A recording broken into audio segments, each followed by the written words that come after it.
बुरा न मानना नौजवान, बस इतना समझना मैं आईना हूं, दिखाऊंगा दाग चेहरे के, जिसे खराब लगे सामने से हट जाए। एकदम कोई भी बच्चा जवान नहीं होता। शादी की उम्र आते आते तकरीबन 17-18 साल लग जाते हैं। और हमारी अपनी बरादरी की अपनी कंडीशन यह है कि 25 से 30 साल शादी को लग जाते हैं, जबकि फरमाया गया था बच्चे जवान हो जाएं तो निकाह जल्दी करो। हम कहते हैं अभी पैरों पे खड़ा नहीं हुआ है, जब खड़ा हो जाएगा ना तब निकाह करेंगे, उससे पहले ना वो कचहरी में खड़ा हो जाता है, फिर कहते हैं ये तो सोचा ही नहीं था। मैं अपनी बिरादरी से सिर्फ इतनी गुजारिश करूंगा, बेटी हो या बेटा, निकाह में जल्दी करना। अगर हम सिर्फ निकाह में जल्दी कर दें तो बहुत सारे जो आफतें हैं, मुसीबतें हैं, उनका दरवाजा बंद हो जाएगा और कई परेशानियों से हम लोग बच जाएंगे। मगर फिर भी समझें 18 से 20 साल लगते हैं जवान होते होते, सेहरा बनते बनते 20 से 25 साल लग जाते हैं। इतने सारे नौजवान बैठे हैं, कल भाई भी दूल्हा बनेगा। और हम लोग जो देखते हैं ना अपने समाज में, जब भाई दूल्हा बनता है तो बहनें खड़ी होती हैं, नजरें उतारती हैं। भाई चाहे काना क्यों ना हो, लूला लंगड़ा क्यों ना हो, अपाहिज क्यों ना हो, लेकिन बहन से पूछो, सेहरा बंधे तो नजर उतारने खड़ी होती है, कहती मेरे चांद को कहीं किसी की नजर न लग जाए। माँ देखती है, कभी मुस्कुराती है, कभी रोती है। बाप है कि कभी छुप के रोता है, कभी खुल के रोता है। उससे पूछी आंसू किस चीज के, वो कहता है इस दिन का ख्वाब देखते देखते बुढ़ापा आ गया। आज रब ने वो सूरज निकाला है जिसकी किरणों ने मुझे बेटे के सर पे सेहरा दिखाया। मुझे जरा दिल पे हाथ रख के बता, कोई दुखी था जब तू दूल्हा बना था? किसी को तकलीफ थी? जाते जाते माँ ने वहां तक देखा था जहां तक तू नजर आया था। बहन ने चलते चलते अपने आंचल से तेरी नजरें उतारी थी। और बाप के पूछो तो उसका पैर ही जमीन पे नहीं था, मारे खुशी के वो आसमान छू रहा था। लेकिन जरा दिल पे हाथ रख के बता, तुझे किसकी नजर लग गई जब तू ससुराल से पलट करके आया? तो जो मुस्कुराते हुए छोड़े थे, तेरी कुछ दिन की जिंदगी के बाद उनकी आंख में आंसू तेरी वजह से क्यों आ गए? खुद सोचे इस बारे में। जिस बाप में ऐब उस वक्त निकालते हो जब तुम बच्चे वाले हो जाते हो, क्या तुम्हें शादी से पहले भी उस बाप में ऐब नजर आए? कभी तुमने कहा मेरा बाप तंग नजर है? कभी तुमने कहा कि मेरी मां रोटी देने में कंजूसी करती है? कभी तुमने कहा कि बहन वक्त पे कपड़े तैयार नहीं रखती? आखिर ये कौन सा पलटा तुम्हारी जिंदगी ने खाया कि निकाह किया, तुमने नई जिंदगी का आगाज किया और सारे रिश्तों के माने बदल के रख दिए? कभी बहन रोती हुई घर से पलट रही है, कभी मां आंसू छुपा करके कमरे में रो रही है। क्यों आखिर ये जिंदगी में मोड़ आए? जानते हो, उसकी सबसे बड़ी वजह यह है कि हमने अपने वालिदैन के साथ नमक हलाली नहीं की। ये सबसे बड़ी वजह है। ये मत सोचना मैं किसी की तारीफ करके जाऊंगा। भाई आज दिक्कतें, माँ बाप रो रहे, खुदा करे सबके बेटे सेहरा पहने। नसीब वालों को अल्लाह दूल्हा बनाता है, मुकद्दर वाले हैं जो सेहरे पहनते हैं। मगर इसका मतलब ये तो नहीं कि इस सेहरे के बाद तुम सभी के इज्जतों के जनाजे निकाल दो। कभी नहीं। ये वही माँ बाप है जो तेरे दूल्हा बनते वक्त कह रहे थे मालिक मेरे बेटे की हिफाजत करना। ये वही माँ है जो मुड़ मुड़ के तुझे देख रही थी। ये वही बहन है जो कहती थी सहेलियों से, देखो मेरा भाई कितना खूबसूरत लग रहा है।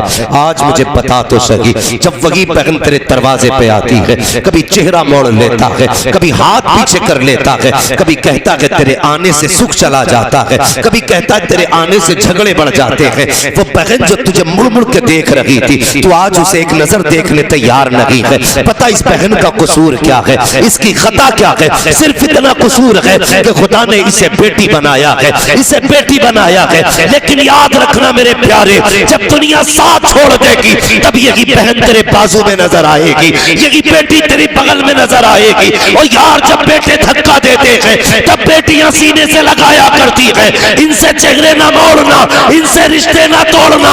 जब सारे रिश्ते धक्के दे दिया करते हैं तब इनके रिश्ते तुम्हें आगे बढ़ के सीने से लगाया करते। नारे रिसालत, उलमाए अहले सुन्नत, मसलके आला हजरत जिंदाबाद। अल्लाह तौफीक दे, सारे सेहरा पहनो, लेकिन कभी बाप को मत भूलना, माँ को मत भूलना। कई बार एक साहब कहने लगे हजरत मैं ड्राइवर हूं, मैंने कहा फिर? कहने लगा मैं गाड़ी चला रहा था, मेरी आंख लग गई और देखो मेरी प्रैक्टिस कितनी आई थी, मैं नींद में भी गाड़ी सीधी चलाता रहा। मैं हंसने लगा, उसने कहा हंसे क्यों? मैंने कहा इस बात में हंस रहा हूं, हुआ क्या है, तू सोच क्या रहा? उसने कहा क्या? मैंने कहा तेरी गाड़ी को तेरी प्रैक्टिस ने नहीं बचाया, तेरी गाड़ी को किसी की दुआओं ने संभाल रखा था। जब जिंदगी की गाड़ी पटरी से बहकती है तब तुम्हारी माँ की दुआएं आके कांधा दिया करती हैं, तब तुम्हारे बाप की दुआएं या जुमले उन्हें संभाल लिया करते हैं। और हम ये सोचते हैं कि नहीं जी ये सब हमारी मेहनत का फल है, हमारी ताकत है। नहीं, तेरी ताकत क्या है, औकात क्या तेरी, तू एक कदम भी चल सके नहीं। कभी अपना मत समझना, जो कुछ भी बने हो, कुछ भी है, ये सिर्फ माँ बाप की दुआएं हैं। ख्याल करना मेरी बात का, अल्लाह तुम्हें दूल्हा बनाए, सेहरे पहनो, लेकिन माँ बाप का हक अदा करना है, माँ बाप का हक अदा करना है। और माँ बाप से भी थोड़ी सी गुजारिश कर लूं, बुरा ना मानिएगा। शिकायत क्या करते हैं? शिकायत ये करते हैं कि साहब बहू जो है ना बिल्कुल इज्जत नहीं कर रहे। थोड़ी सी बस इतनी बात जहन में लाएं, वो एक नई जगह पे आई है। भैंस पालते होंगे ना अक्सर किसान लोग, नई भैंस अगर आती है ना तो एक दो दिन तो चारा भी नहीं खाना। क्या बात है, वो कहते डॉक्टर को दिखाओ, तो डॉक्टर कहता नहीं नया खूंटा है ना तो अभी कुछ दिन हेर करे। वो जुमला होता उनका, कोई मैं तो नहीं जानता, आज तक लुगत में भी मुझे ये नहीं मिला, लेकिन उनके अपने अपने इस्तिलाहात हैं कि कुछ दिन ये उदास रहेगी, फिर मन लग जाएगा तो ये तुम्हारे घर वाले घर के अंदर सब कुछ खाएगा। एक जानवर नई जगह से उचाट होता है, उदास होता है, फिर ये तो इंसान है। ये जो तुम्हारे घर में आने वाली है ना, ये माँ छोड़ के आएगी, बाप छोड़ के आएगी, भाई छोड़ के आएगी, बहन छोड़ के आएगी, सहेलियां छोड़ेगी, बचपन की यादें छोड़ेगी, सब कुछ छोड़ के नई जगह पे आएगी और आकर के नए लोगों में अपनापन तलाश करेगी। ऐसा तो नहीं है तुझे पहले दिन वो प्यार दे जो तेरी बेटी ने दिया। तो ये कहा करते कि बहू इज्जत नहीं करती, मुझे बता तो सही, खुद अपने गिरबान में झांक के देख। अगर तेरी बेटी से गिलास टूट जाए तो कहता है पगली संभाल के चला कर। अगर बहू से कप टूट जाए, डायरेक्ट ना दिया तेरे बाप ने ला के रख दिया था, कहां से लेकर के आई है, तेरे बाप का दिया हुआ है। और जबान को लगाम दे, जब तेरी बेटी नुकसान करती है तो तू उसे प्यार से समझाया करता है, जब पराई बेटी से नुकसान होता है तो कुत्ते की तरह डांटा करता है, फिर कहता इज्जत नहीं मिल रही है। दावे के साथ कहता हूँ, खुदा की कसम खा के कहता हूँ, पराई बेटी को अपनी बेटी की तरह देख और लहजा संभाल के बात कर। ये बहू जरूर है लेकिन बेटी की तरह तुझे प्यार भी देगी, तेरी इज्जतें भी करके देगी। सुभान अल्लाह, नारे तकबीर, नारे रिसालत।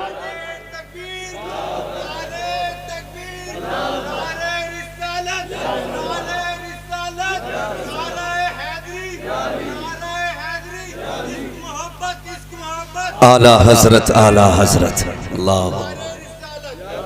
भाई उसे प्यार दो, वो अपना बाप छोड़ के आई है यहां, उसे बाप तलाश करना है। वो मां छोड़ के आई है, उसे मां तलाश करनी है। और जब वो मां छोड़ के आती है तो यहां आके उसे मिल जाता, मालूम है कौन? सास नहीं मिलती है जनाब, यहां मिलता सीआईडी। ये पड़ी भी रहती है ना यूं, एक आंख खुली रहती है, बहू क्या कर रही है, पूरा दिन जासूसी करेगी। शाम को बेटा आएगा, बेटे नसीब ही फूट गए। कहा क्या हुआ? कहा तेरी बीवी को तो इतनी भी तमीज नहीं है, मैंने देखा पटर पटर चप्पल बजा के चल रही थी, कुछ नहीं मिला, यही चलती। हाँ, हमें दामाद इसलिए अच्छे लगते हैं कि बेटियों को इज्जत देते हैं, और बेटे इसलिए अच्छे नहीं लगते क्योंकि वो अपनी बीवियों को इज्जत देते हैं। समझे मेरी बात? हाँ, हमें दामाद इसलिए अच्छे लगते हैं कि हमारी बेटी को खुश रखते हैं, बेटे इसलिए अच्छे नहीं लगते कि वो अपनी बीवी को खुश रखते हैं। यानी सब ये तो चाहते हैं कि बेटी खुश रहे, फिर ये क्यों नहीं चाहते कि दूसरे के घर की आने वाली बेटी भी खुश रहे, खुश रहे। ये दोनों तरफ से तलवारें चलती हैं। उसने कहा देखिए ऐसे चल रही थी, ऐसे बोल रही, और वो भी कम नहीं है, देखो वो कुछ दिन बर्दाश्त करती है, फितरत है इंसान की। एक थप्पड़ मारो बर्दाश्त करूंगा, 3 मारो, 8 मारो, किसी दिन जलाल मुझे भी आ गए, कहा तो मैं भी सूत ही दूंगा, कितने भी सीधा हूं तो एक आध तो हम भी रख देंगे ना। मियाँ के पांव के नीचे चूंटी दब जाती तो वो काट लेती है, ये तो तेरे बराबर की 6 फीट की है। हाँ, कब तक बर्दाश्त करेगी दुनिया भर की बुराइयां? जब वो अपने पे आती है ना तो सारे मजारों के चक्कर लगवा देती है, मगर बेटे फिर भी भूत नहीं उतरते, फिर भी नहीं उतरते भूत। हाँ, फिर भी भूत नहीं उतरते। सबसे अच्छा तरीका यह है, उसे बेटी की नियत से देख ले, वो तुझे मां की नियत से देखने लग जाएगी। सोसाइटी को बेहतर करें, माशरे को बेहतर करें। निकाह के मामले में जो हमारे बढ़ती रसूम है, हमारे बढ़ते अखराजात है ना, इन पे कंट्रोल करें, इन पे कंट्रोल करें। और बेहतर यह होगा कि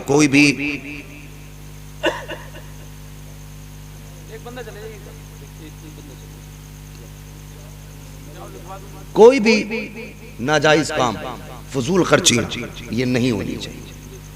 कोशिश ये करें जो हम नाजायज चीजों पे खर्च करते हैं वो अपने परिवार पे खर्च करें, अपने घर के मेंबर्स पे, अपने लोगों पे खर्च करें। ये हमारी और आपकी जिम्मेदारी है। कोशिश ये किया करें कि हालात को ज्यादा से ज्यादा बेहतर किया जाए। ये जो जहेज के नाम पे और रुपए पैसे के नाम पे झगड़े फसाद होते हैं, इन सारी चीजों को बंद करो, सादगी के साथ जिंदगी गुजारो। जिंदगी जितनी सादा होगी अल्लाह उतनी ही बरकतें अता फरमाएगा, अल्लाह उतनी ही बरकतें अता फरमाएगा। बस जिंदगी सादगी के साथ गुजारे। दूसरे की बेटी को अपनी बेटी समझे, उसे घर में अपनी बेटी की तरह रखें, उसकी गलतियों पे पर्दा डालें। उसे महसूस होना चाहिए कि मैं जंगल में नहीं आई हूं, अपनों के बीच आई हूं। कोई गलती भी हो जाती है तो ये बेटी समझ के मुझे माफ कर देते, फिर वो तुम्हें बाप समझ के इज्जत देगी, तुम्हें मां समझ के इज्जत देगी, तुम्हें अपना समझ के प्यार देगी, मोहब्बतें देगी।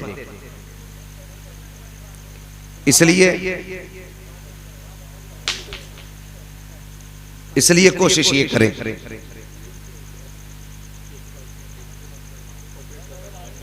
भाई, तवज्जो मेरी तरफ करें। ये हमारे जो सेंसर्स ऑफिसर्स आए हैं, इनकी अपनी ड्यूटी है और ये इन्हीं की जिम्मेदारी है हम लोगों की रक्षा, हिफाजत और क्राइम वगैरह को रोकना।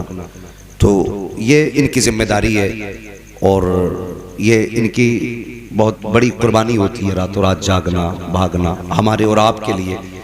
हमसे किसी को तकलीफ ना पहुंचे और हमको किसी से ना पहुंचे, ये इनकी जिम्मेदारी है, ये अपना फर्ज अदा कर रहे हैं।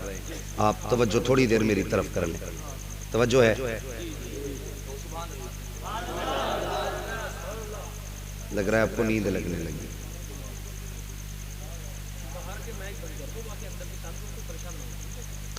तवज्जो है। तो कोशिश ये करें कि हम अपने घर में आने वाली नई नवेली दुल्हन को अपनी बेटी वाला प्यार दें, बेटी वाला प्यार दें और उसके दुख को अपनी बेटी का दुख महसूस करें। ये हमारी जिम्मेदारी बनती है। इससे हमारा मुआशरा भी बेहतर होगा, हमारे नस्लें भी अच्छी होंगी। और जब तक हमारे घरों के अंदर झगड़े रहेंगे, फसाद रहेंगे, हमारी नस्ल अच्छी नहीं होगी, हमारी नस्ल अच्छी नहीं होगी। इसलिए मेरी गुजारिश ये है कि आप एक नई जिंदगी का आगाज करने जा रहे हैं, एक नए दौर का आगाज करने जा रहे हैं, तो कोशिश ये करें कि अल्लाह रसूल की रजा के लिए हम वो काम करें जिससे अल्लाह भी राजी हो और रसूलुल्लाह भी राजी हो। ठीक है, अल्लाह रसूल राजी हो, हमें ऐसे काम करने। और जब घर के माहौल अच्छे होते हैं तो नस्लों की परवरिश अच्छी होती है। बच्चे कभी वो नहीं करते जो हम कहते हैं, बच्चे हमेशा वो करते हैं जो हमें करता हुआ देखते हैं। समझ गए ना, जो करता हुआ देखते हैं। ये तो है एक लड़की का मामला। और बेटों से भी गुजारिश है, बेटों से भी गुजारिश है, आप भी ख्याल करें। जो सब कुछ आपके लिए छोड़ के आई है, आपकी भी जिम्मेदारी है कि आप उसका पूरा हक अदा करें। ये नहीं कि जो अम्मा ने कह दिया वही शुरू कर दिया, तहकीक भी करनी है थोड़ी सी। जो इसने कहा ये गलत है कि सही है। अगर माँ का कहना दुरुस्त है, बीवी गलत है, तो इस्लाह के इस्लाम ने तरीके रखे। ये भी नहीं आप गाली गलौज करें, जानवरों की तरह पीटे, इससे कोई नतीजा नहीं होगा। इसलिए आप ये भी कोशिश करें जो आपके घर में आ रही है, आप उसके साथ अच्छा सुलूक करें, आप उसके साथ अच्छा बर्ताव करें। ये शोहर की जिम्मेदारी है। फिर माँ बाप की जिम्मेदारी, एक लड़की को अच्छा घर भी दो, अच्छा शोहर भी दो। क्या मसला है?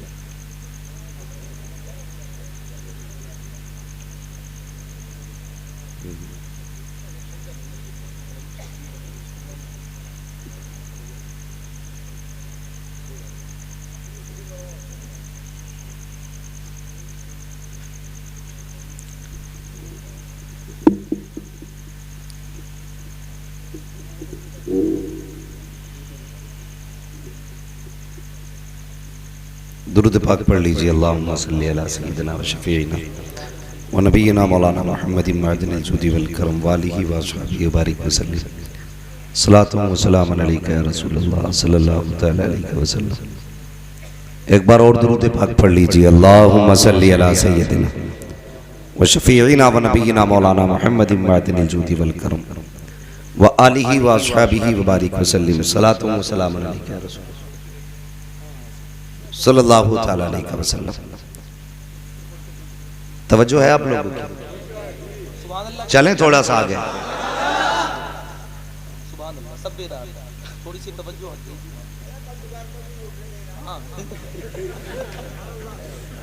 इतने पक्के लोग बैठे हुए हैं, तवज्जो है भैया सारे लोगों की? जरा कहते हैं सुभान अल्लाह या रसूल अल्लाह।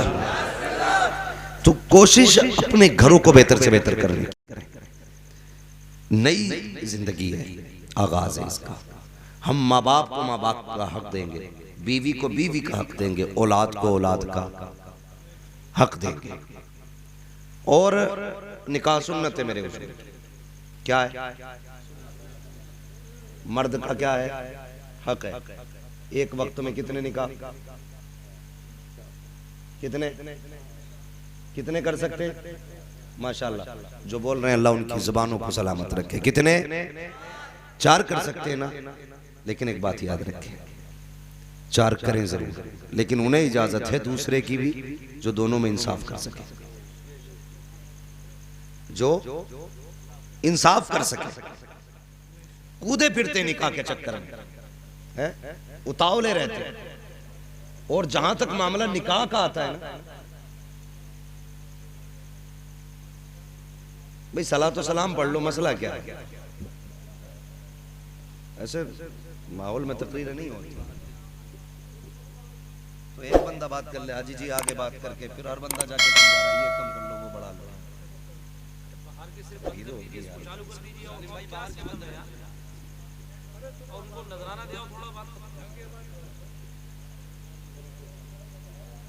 बोलेंगे मूड खराब, दिल ही नहीं, बस छोड़ो। कितना टाइम हो गया? टाइम भी काफी हो गया भाई साहब।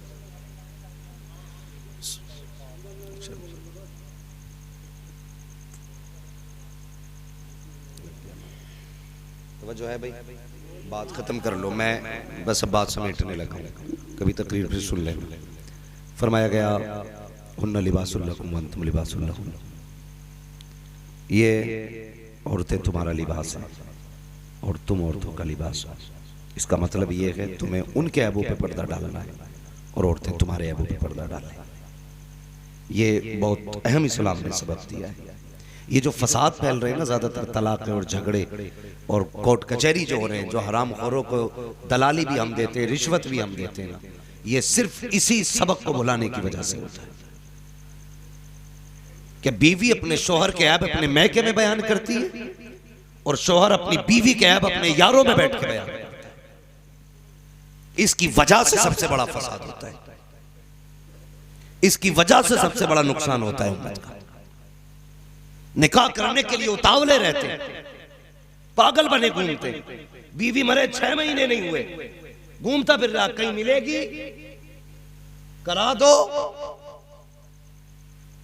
और जब लेके आया दूसरा तो बच्चे फेंक दिए कोने में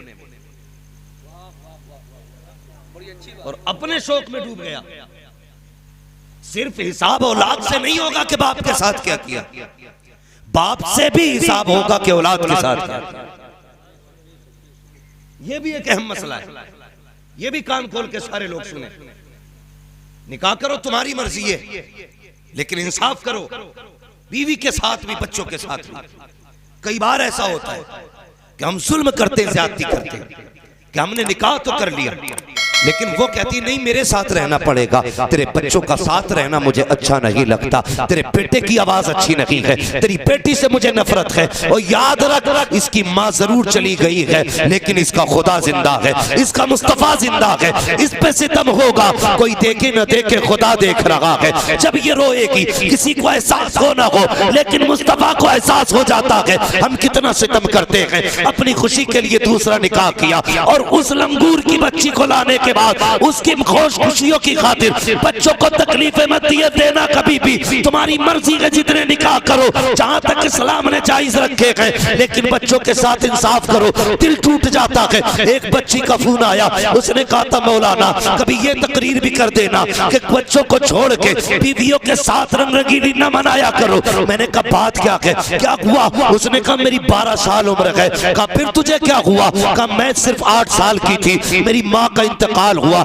मेरे छोटे छोटे 2 भाई थे, बाप ने दूसरा निकाह किया। जिस दिन से दूसरी माँ आई है उस दिन से मैं इतनी परेशान हूँ कि कई दिन तक मेरे छोटे भाइयों ने फाके किए। जब उस माँ ने घर से निकाला, मैंने लोगों के घर पे बर्तन धोए, तब जाके मेरे भाइयों का पेट पाला है। आज उम्र 12 साल हो गई है, 4 साल हो गए लोगों के बर्तन धोते धोते, मैं अपने भाइयों का मुश्किल से पेट भर रही हूँ। और मुझे बता तो सही, तुझे क्या लगता है तू बीवी के पल्लू में लिपट के लेटेगा, किसी को खबर नहीं होगी? जब ये बेबस बच्चे रोया करते हैं उस वक्त रब का कहर शवाब पे आता है, कहता आजा सुबह गाले, एक दिन ऐसा भी लाऊंगा इसे उठा के कब्र में लाऊंगा और इतना रुलाऊंगा कि कोई आंसू पोंछने वाला नहीं होगा, कोई तसल्ली देने वाला नहीं होगा। ओ खुदा के बंदो ख्याल करना, किसी को दुख ना देना, किसी का दिल ना दुखाना। बेटी भी तुम्हारी है, तुझे क्या लगता है औलाद पेड़ से तोड़ ली जाती है? ये कोई फल है जब चाहा हाथ बढ़ा के तोड़ लिया?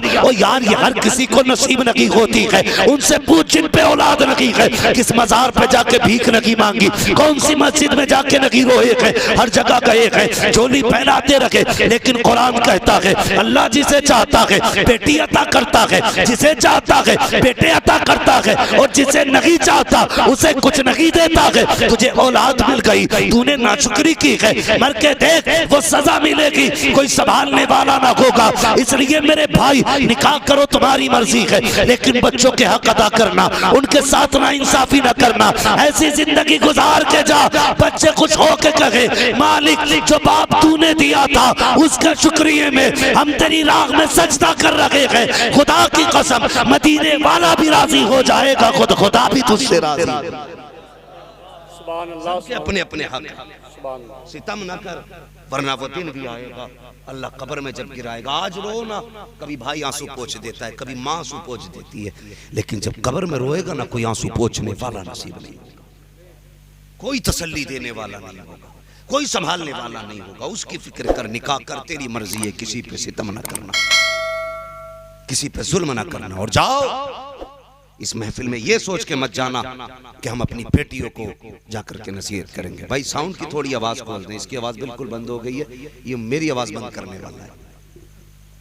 हाँ तो ये नीचे वाली आवाज आप खोलें जरा, मेरी बात सुने। कोई ये सोच के ना तकरीर ना सुने कि मैं अपनी बीवी को समझाऊंगा, ये सोच के मेरी बात सुनना कि हम अपनी बेटी को जाके समझाएंगे। अगर सबकी बेटियां अच्छी हो जाएं तो किसी के घर की बहू खराब नहीं होगी, लेकिन हम सिर्फ बीवियों को समझाते हैं, बेटियों को नहीं समझाते, नहीं समझाते। बेटियों को भी ये सबक पढ़ाना, तेरा शोहर तेरी जन्नत है, अगर वो रूठा तो फिर कुछ नहीं मिलने वाला। हाँ, फरमाया गया जो मियाँ बीवी या दोनों में से कोई एक बीवी अगर इस हाल में इंतकाल करे कि उसका शोहर उससे राजी है, तो उसके मरते मरते ये अल्लाह जन्नत के दरवाजे उसके लिए खोल देता है।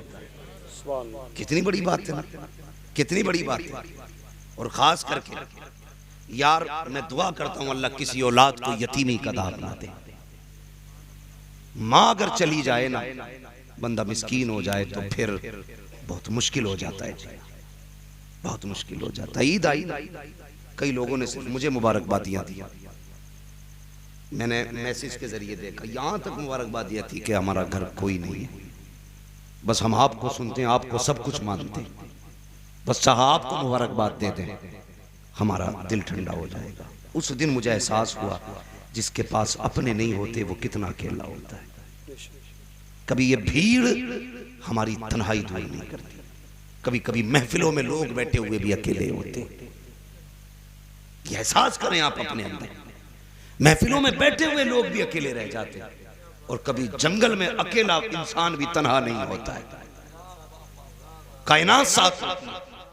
हाँ भाई, घर से हम लोग जब निकलते हैं अकेले होते हैं बज़ाहिर, लेकिन हजारों की दुआएं हमारे साथ रहा करती हैं। ऐसा लगता है अकेले नहीं, कोई भीड़ चल रही है। यही वजह है हम अकेले भी चलते हैं तो भीड़ लगती है, कभी महफिलों में बैठे लोग भी अकेले लगते हैं, अकेले लगते हैं। अल्लाह, मैं तो दुआ करता हूं किसी को यतीमी का दाग न दे। तुम भी दुआएं मांगा करो, अल्लाह माँ बाप को सलामत रखना, माँ बाप को सलामत रखना। मैं अगर कोई घर में बीवी रखे हुए है, सौतेली माँ अगर किसी के घर में है, बुरा ना मानना, मैं सिर्फ असली माँ का एक एहसास दिलाना चाहता हूँ। सगी माँ क्या होती है, वो क्या था, किसी शख्स की एक बीवी का जब इंतकाल हुआ, उसके घर में बेटा मौजूद था, बेटा छोटा था। कुछ दिन गुजर गए, एक दिन उसने बेटे को बैठाया और बड़ी प्यारी बात कही, कहने लगा यार बेटे एक बात बता। कहा क्या? कहा तूने दोनों माएँ देखी है, सगी भी देखी है, सौतेली भी देखी है, ये बता कौन सी माँ तुझे अच्छी लगी? बच्चे ने कहा अब्बा ये क्या बताऊं, लेकिन इतना जरूर बताऊंगा, पहली वाली माँ झूठी थी, दूसरी वाली माँ सच्ची है। बहुत गौर से इस बात को सुनना।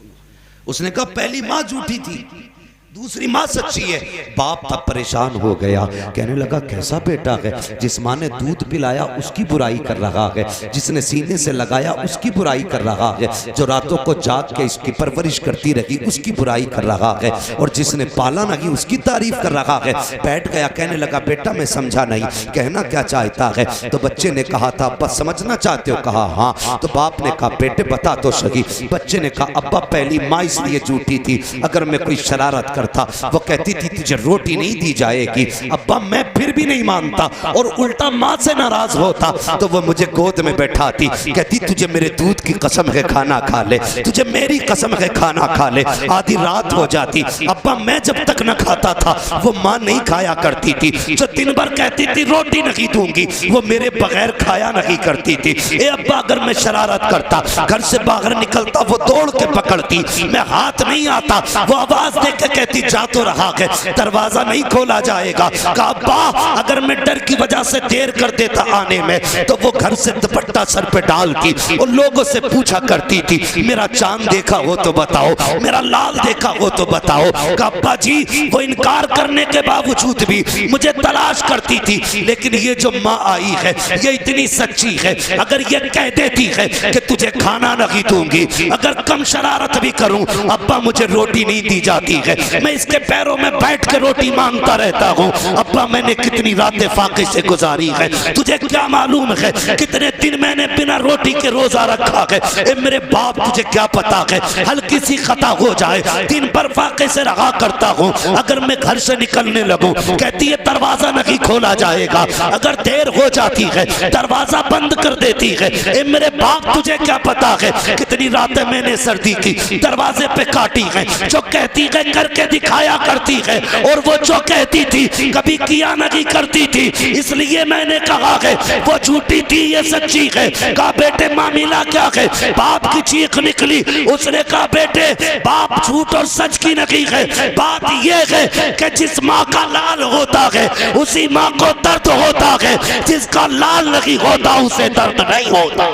नारे तकबीर, नारे रिसालत, उलमाए अहले सुन्नत मसलके आला हजरत, नारे तकबीर, नारे रिसालत। दुआ करना अल्लाह कभी माँ के बगैर जिंदगी ना दे। उनसे पूछो जिनके घर में माँ नहीं है।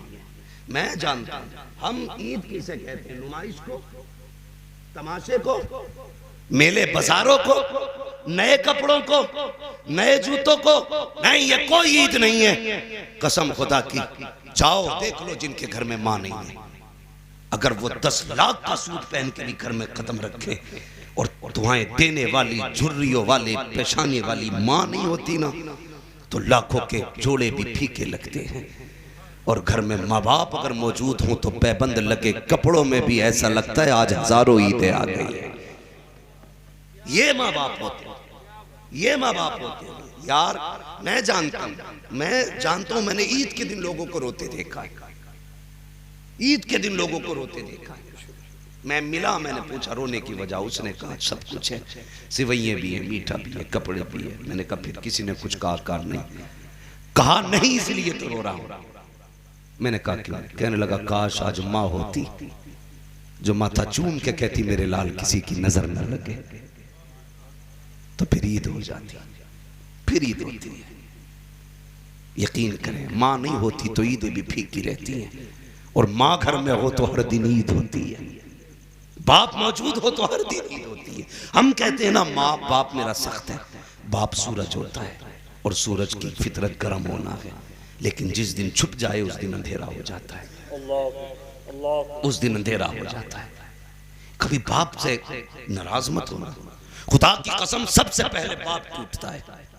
तेरे सख्त लहजे से बाप टूटता है, तेरी बेरुखी से बाप टूट जाता है। तूने चेहरा फेर लिया ना, उसे 28 साल की मेहनतें रुलाती हैं, उसे वो मजदूरी करके मंडी में खड़ा होना याद आता है। वो रोता ये सोच करके यार पड़ोसी ने पेड़ भी इसलिए लगाया था, गर्मी होगी तो इसके नीचे बैठूंगा।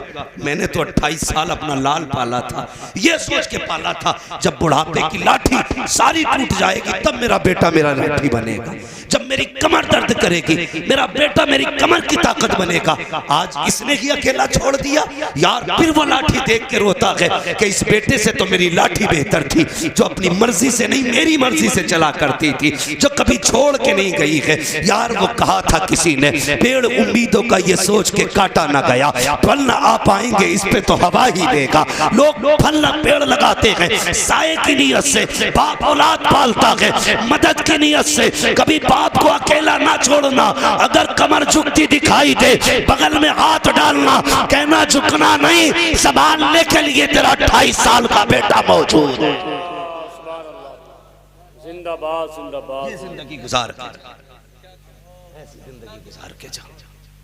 इनकी एहसान और इनकी कुर्बानियां याद रखना। जब औलाद में मुड़ती है ना, फिर बाप के लिए ऐसा लगता है जैसे जमीन तन।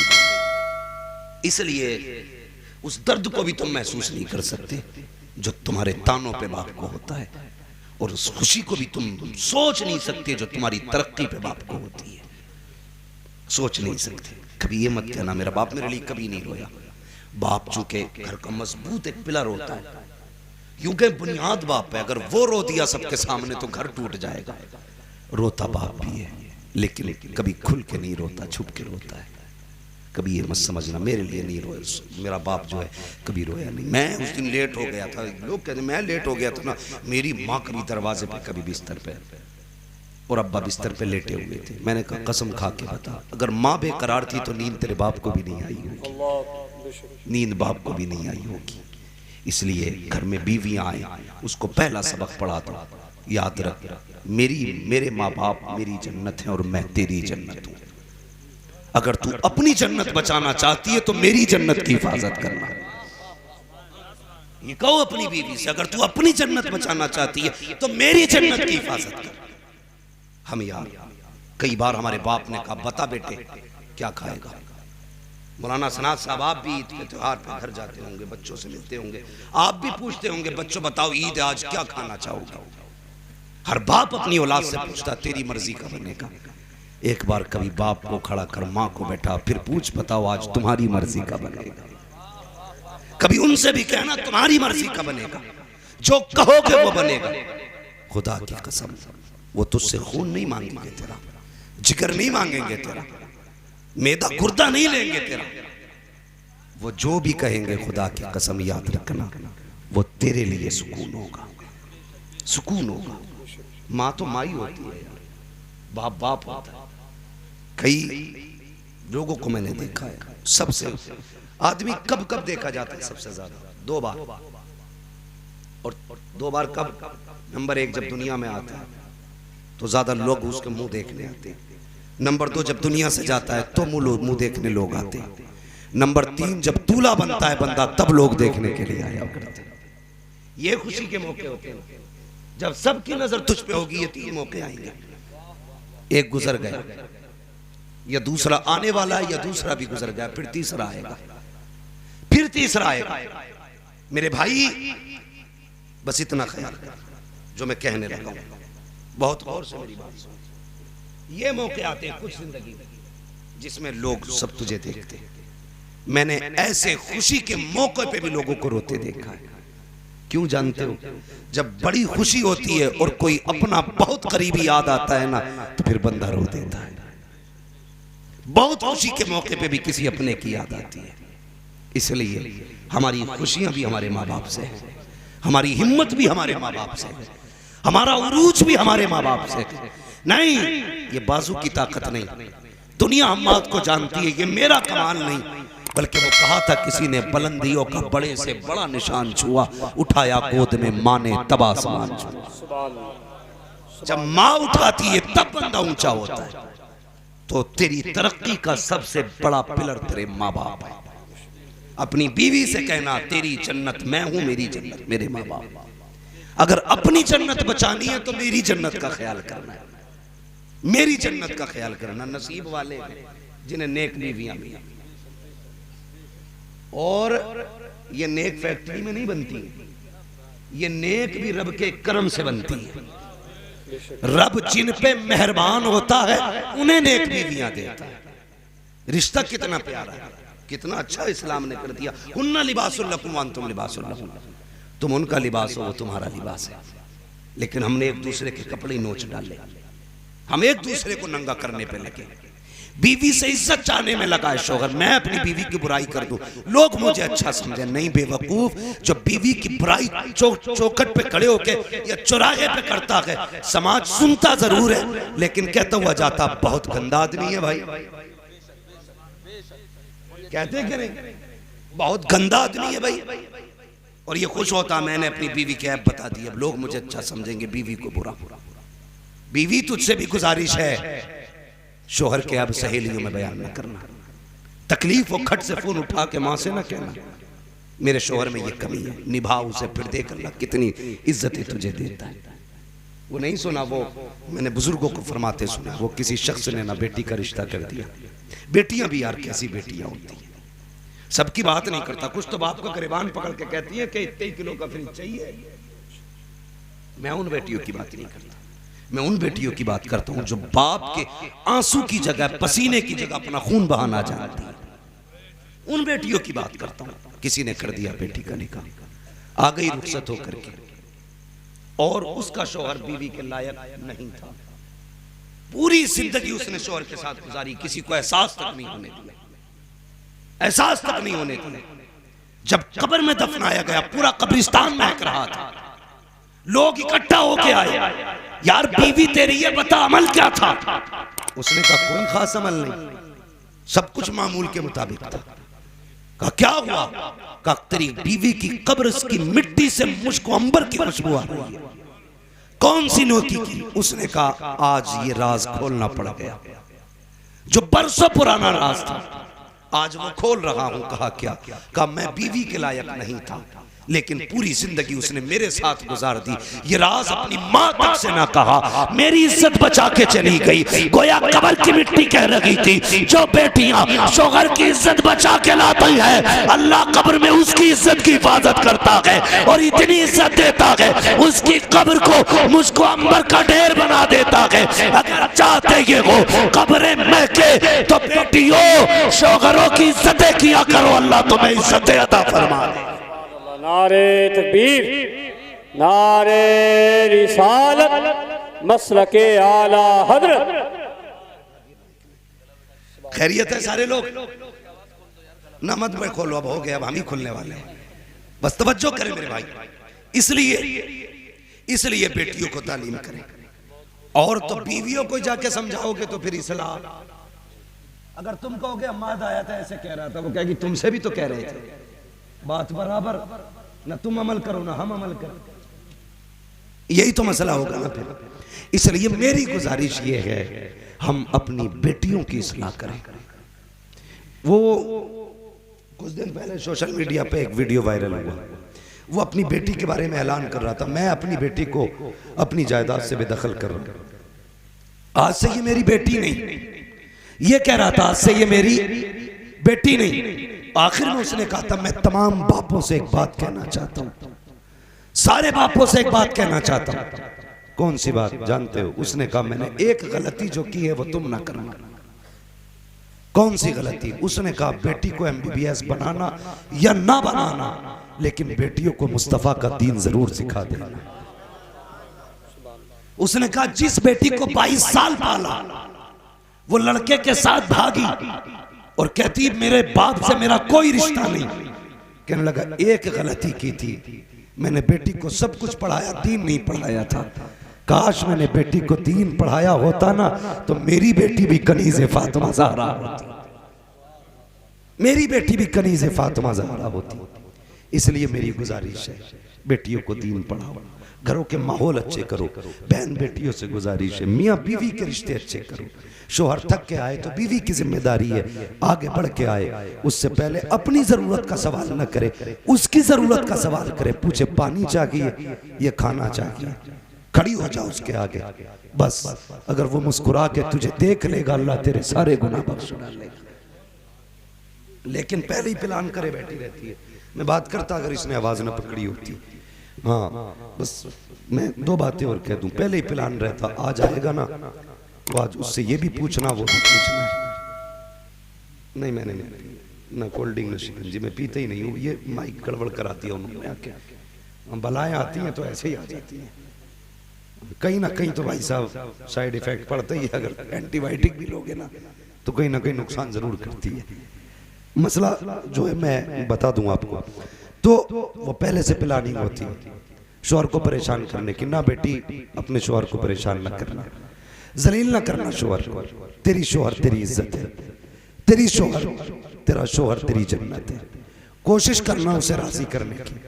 जरूरी नहीं है करोड़पति होगी तब इज्जत करेगा, या वो करोड़पति होगा तब तू इज्जत करेगी। नहीं, शोहर गरीब भी है तो इज्जत कर। अल्लाह तेरी कब्र को जन्नत के महलात में से एक महल बना देगा। हुन्ना लिबासुल लकुम व अंतुम लिबासुल लहुन। तुम्हारी औरतें तुम्हारा लिबास है और तुम अपनी औरतों का लिबास हो। इसलिए अपनी औरतों के ऐबों पे तुम पर्दे डालो। बेटियों से गुजारिश करूंगा अपने शोहरों के ऐबों पे तुम पर्दे डालो। अल्लाह तुम दोनों के ऐबों पे क़यामत में पर्दे डाल देगा, पर्दे डाल देगा। बस जो हुआ गलत उनको माफ फरमाए रब्बे कायनात। जिंदगी ने दिया साथ, फिर होगी मुलाकात। चमन रहा फूल खिलेंगे, जिंदगी रही फिर मिलेंगे। सारे लोग कलमा शरीफ पढ़ लीजिए, ला इलाहा इल्लल्लाहु मुहम्मदुर रसूलुल्लाह व मा अलैना इल्लल बलाग। अस्सलामु अलैकुम।